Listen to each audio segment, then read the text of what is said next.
بسم اللہ الرحمن الرحیم۔ عزیز طلباء و طالبات، السلام علیکم۔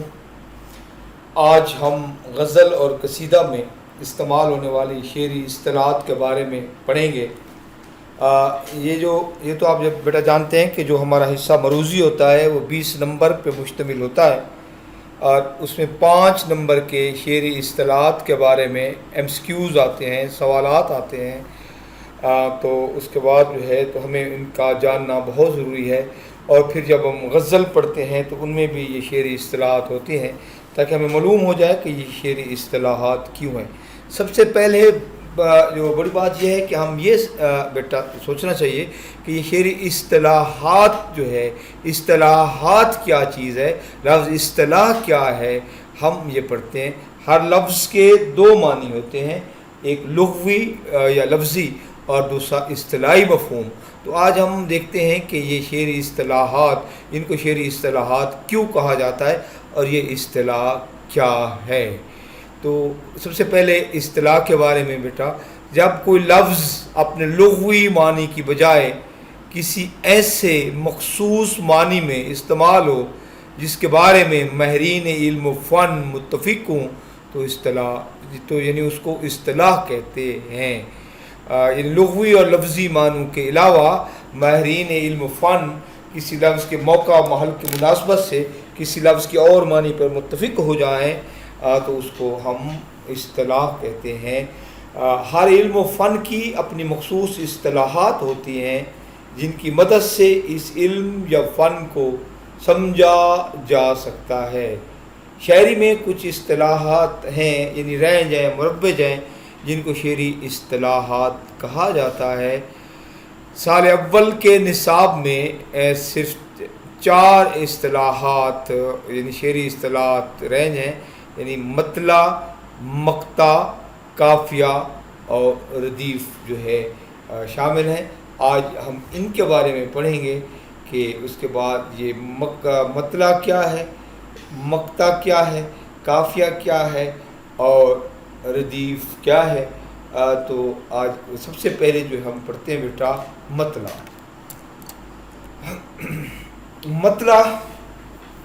مطلع عربی زبان کا لفظ ہے جس کے لغوی معنی ہیں طلوع ہونے کی جگہ یا چاند اور سورج کے نکلنے کی جگہ۔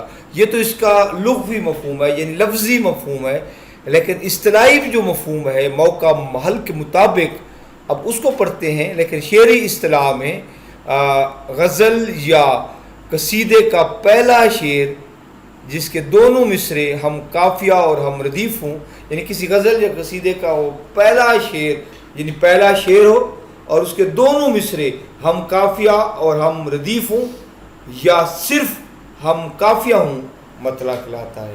ہم قافیہ اور ہم ردیف ہوں تو بھی اس کے دونوں مصرے جو ہے جس کے ہم قافیہ اور ردیف ہوں تو بھی مطلع ہے، یا اگر ردیف نہ ہو اور صرف آخر پہ دونوں مصروں میں قافیہ ہے تو یا صرف ہم قافیہ ہوں تو پھر بھی مطلع کہلاتا ہے۔ تو اگر کسی غزل کے پہلے شعر کے دونوں مصرے ہم قافیہ نہ ہوں، ہم ردیف یا ہم قافیہ نہ ہوں، یا ردیف نہ ہو اور ہم قافیہ بھی نہ ہوں، تو اسے پہلا شعر تو کہا جا سکتا ہے لیکن مطلع نہیں کہیں گے۔ مطلع غزل کا نقیب ہوتا ہے، یعنی اعلان ہوتا ہے، غزل کا سٹارٹ ہوتا ہے، وہاں سے غزل شروع ہوتی ہے۔ اس کے بعد تو مطلع ایک ایسا آہنگ قائم کرتا ہے، باہر وزن قائم کرتا ہے جس کی فضا میں باقی اشعار اپنا رنگ جماتے ہیں۔ غزل میں اس کے بعد ایک سے زیادہ مطلع بھی ہو سکتے ہیں، مگر یہ مطلع شروع میں اور یک کے بعد دیگرے یعنی ایک کے بعد ایک آتے ہیں، انہیں مطلع ثانی اور مطلع ثالث کہا جاتا ہے۔ مطلع گرامر میں اس میں ظرف مکان ہے، کیونکہ اس کا لغوی اور لفظی معنی ہوتا ہے کسی جگہ یا مقام کی جس سے نشاندہی ہوتی ہے۔ ظرف مکان، ایک ظرف زمان وہ تو زمانے کو ظاہر کرتا ہے، یہ ظرف مکان ہے، ایسا اسم جو مقام کی نشاندہی کرے۔ ناصر کاظمی کی غزل کا مطلع ہے، دل میں ایک لہر سی اٹھی ہے ابھی، کوئی تازہ ہوا چلی ہے ابھی۔ جب ہم اس کو دیکھتے ہیں تو ناصر غزل کا یہ پہلا شعر ہے، اور اس کے دونوں مصرے جو بیٹا ہم دیکھتے ہیں تو اس کے بعد جو ہے تو اس میں ہم ردیف جو دونوں مصرے جو ہم قافیہ اور ہم ردیف ہیں، تو ہے ابھی یہ ردیف ہے، اور اس کے بعد جو ہے تو دل میں ایک لہر سی اٹھی ہے ابھی، کوئی تازہ ہوا چلی ہے ابھی اور چلی اور اٹھی، یہ قافیہ ہے۔ تو اس کے بعد تو یہ دونوں مصرے کیونکہ پہلا شعر ہے اور اس کے دونوں مصرے ہم قافیہ اور ہم ردیف ہیں، تو ہم اس کو مطلع کہہ سکتے ہیں۔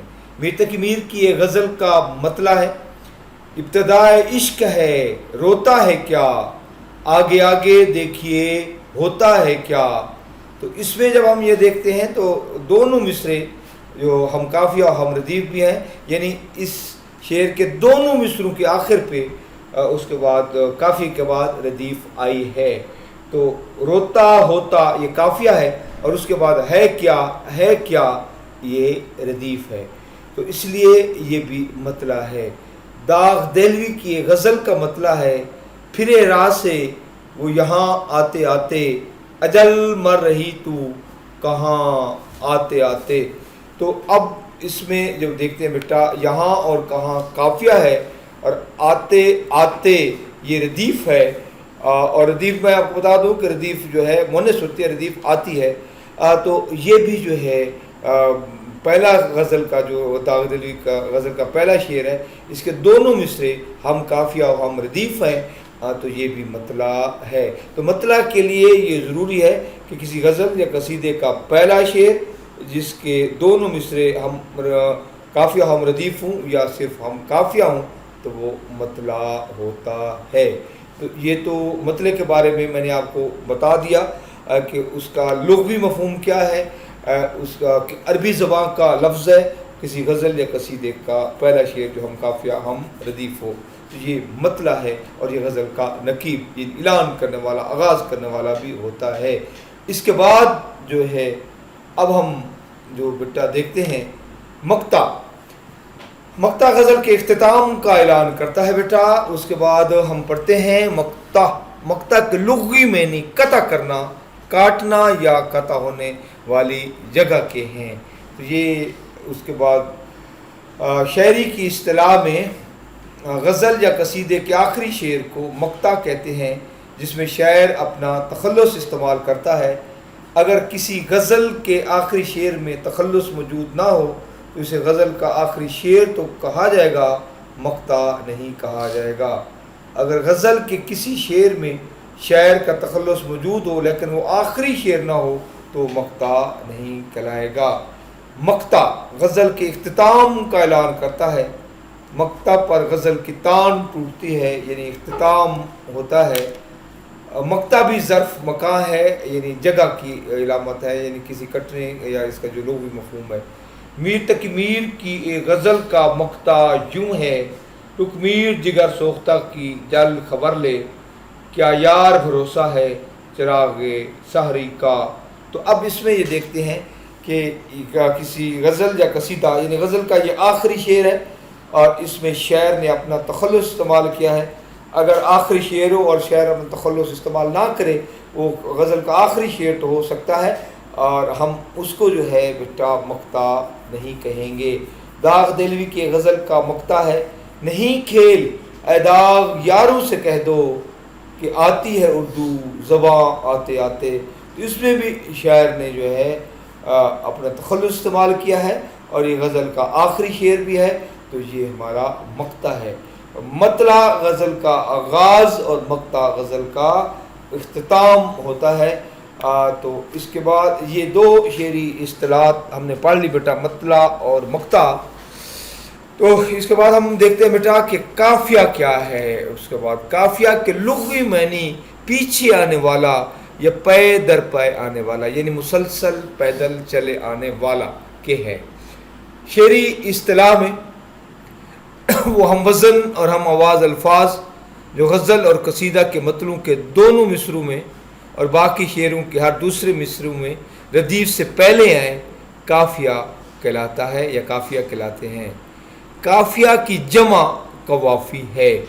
اگر اشعار میں ردیف موجود ہو تو قافیہ ردیف سے پہلے آتا ہے، پہلے قافیہ آتا ہے اور پھر ردیف آتی ہے، اور ردیف نہ ہو تو پھر شعر کے آخر میں قافیہ ردیف کی جگہ آتا ہے، آواز بدل بدل کے ردیف کی جگہ آتا ہے۔ اردو شاعری میں قافیہ انتہائی اہم ہے، قافیہ کے بغیر قصیدے اور غزل کا وجود ناممکن ہے۔ قافیہ عربی زبان کا لفظ ہے، قافیہ جنس کے لحاظ سے مذکر ہے اور ردیف مؤنث ہے۔ قافیہ ہم شکل نہیں ہے، اس کے بعد غیر مستقل ہوتا ہے، اور داغ دہلوی کی غزل میں قافیہ کی مثال ملاحظہ ہو: پھرے راہ سے وہ یہاں آتے آتے، اجل مر رہی تو کہاں آتے آتے۔ اس میں جب ہم یہ پڑھتے ہیں پھرے راہ سے وہ یہاں آتے آتے، تو پہلے اس کے بعد قافیہ آتا ہے یہاں، پھر اس کے بعد جو ہے آتے آتے یہ ردیف ہے۔ اور دوسرے مثال اجل مر رہی تو کہاں آتے آتے، تو یہاں اور کہاں یہ ردیف سے پہلے جو ہم وزن ہم آواز الفاظ آتے ہیں وہ قافیہ ہوتے ہیں۔ نہ جانا کہ دنیا سے جاتا ہے کوئی، بہت دیر کی مہرباں آتے آتے، یہاں کہاں مہرباں، یہ ہم وزن ہم آواز الفاظ ہیں، تو یہ قافیہ ہے اور یہ ردیف سے پہلے ہیں۔ قافیہ کو جب ہم تلاش کریں تو اگر ردیف ہو تو ردیف سے پہلے جو ہم وزن ہم آواز الفاظ ہوں گے وہ قافیہ ہوں گے، اور قافیہ کی جمع قوافی ہوتی ہے۔ آتش کی غزل میں قافیہ کی مثال ملاحظہ کریں: یہ آرزو تھی تجھے گل کے روبرو کرتے، ہم اور بلبل بےتاب گفتگو کرتے۔ اس میں دیکھیں روبرو اور گفتگو یہ قافیہ ہے، کرتے کرتے، سیم وہی لفظ جو ہیں وہ ردیف ہیں۔ پیامبر میسر نہ ہوا تو خوب ہوا، زبان غیر سے کیا شرح آرزو کرتے۔ تو اس میں بیٹا روبرو، گفتگو اور آرزو یہ قافیہ ہیں، اور ان کے بعد کرتے کرتے کرتے وہی لفظ ہم شکل الفاظ یہ ردیف کے ہیں۔ تو قافیہ وہ ہم وزن ہم آواز الفاظ جو ردیف سے پہلے آتے ہیں، اور اس کے بعد اگر ردیف نہ ہو تو پھر آخر پہ ردیف کی جگہ آتے ہیں، تو اس کو ہم قافیہ کہتے ہیں۔ اب بیٹا ہم پڑھتے ہیں، اور شاعری میں ردیف کے بغیر جو ہے غزل اور قصیدہ ہو سکتا ہے، لیکن قافیے کے بغیر یہ نہ ہی ممکن ہے، تو اس لیے شاعری میں قافیہ سب سے زیادہ اہم ہوتا ہے۔ اب جو ہے بیٹا ہم پڑھتے ہیں ردیف کے بارے میں۔ ردیف کا لفظی مطلب ہے گھوڑے پر کسی کے پیچھے سوار ہونے والا یا سوار کے پیچھے سوار۔ شاعری اصطلاح میں وہ لفظ یا الفاظ جو قصیدہ اور غزل کے مطلوع کے دونوں مصروں اور باقی اشعار کے ہر دوسرے مصرے میں قافیہ کے بعد بات تکرار ہیں، ہو بہو وہی لفظ جو بار بار ہیں، قافیے کے بعد جوں کہ توں دہرائے جائیں، ردیف کہلاتے ہیں۔ ردیف ایرانی شعراء کی ایجاد ہے، عربی زبان کا لفظ ہے اور جنس کے لحاظ سے مؤنث ہے۔ قافیہ مذکر ہے اور یہ جنس کے لحاظ سے بیٹا مؤنث ہے۔ ردیف کے الفاظ ہم شکل اور مستقل ہوتے ہیں۔ قافیہ کے جو الفاظ ہیں وہ تو ہم آواز ہم وزن ہوتے ہیں اور بدل جاتے ہیں، لیکن وزن اور ہم آواز تو ہوتے ہیں، لیکن ردیف کے الفاظ جو ہے بیٹا ہم شکل اور مستقل ہوتے ہیں۔ جو ایک لفظ ردیف ہوگا وہیں آگے آئے گا، اگر اس کے بعد تو یا دو ہوں گے تو وہیں آگے چلیں گے۔ ردیف ایک لفظ سے لے کر 6، 7 اور 8 الفاظ پر بھی مشتمل ہو سکتی ہے۔ جس غزل میں ردیف ہو اسے مردف کہتے ہیں، اور جس غزل میں ردیف نہ ہو اسے غیر مردف کہتے ہیں۔ تو ہم یہ مثال دیکھتے ہیں: جگ میں آ کر ادھر ادھر دیکھا، جگ میں آ کر ادھر ادھر دیکھا، تو ہی آیا نظر جدھر دیکھا۔